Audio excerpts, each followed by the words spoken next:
Well, should we give a homeless person our spare change, our food and clothes?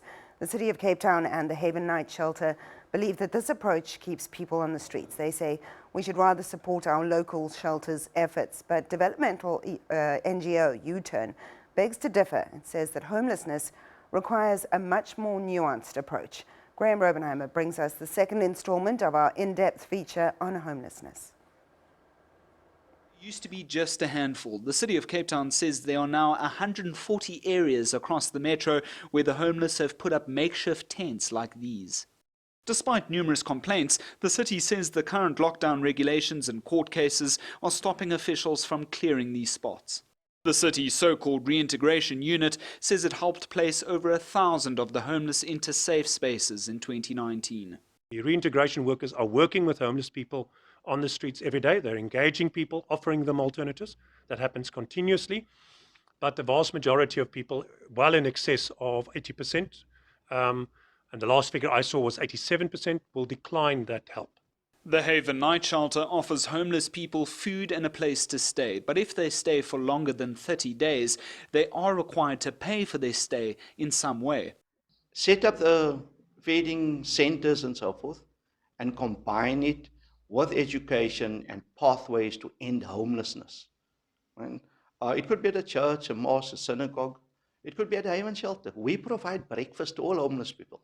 NGO U-Turn, which effectively equips the homeless over numerous months to overcome their problems, says it's managed to properly reintegrate over 100 people into society.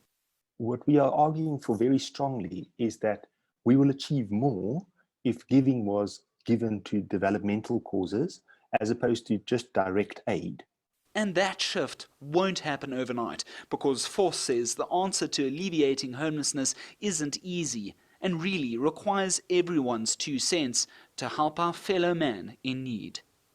Graeme Raubenheimer, Cape Town. So what needs to be done to fix this age-old problem? As you've seen, Graeme Raubenheimer has tried to answer the issue for us in a special 2-part feature on homelessness. We began with the first part yesterday, and Graeme joins us live now.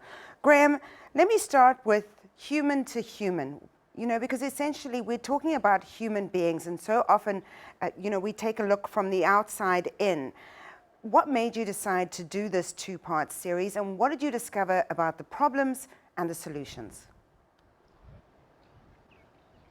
Well, honestly, Melanie, a very good afternoon to you. Is that I left to Johannesburg just over a year ago to do some of the stories and reporting there during the pandemic, and I saw that homelessness was a big a problem in the Johannesburg metro, and the city there does things differently in terms of how they address the issue. When I returned to Cape Town, where I've been born and bred and spent most of my life, after the hard lockdown earlier this year, I had seen that visually homelessness, like this makeshift homes that you'd see behind me just in an average park in Cape Town, has become more abundant visually to the eye of your average Cape Townian, and I really wanted to find out why that is.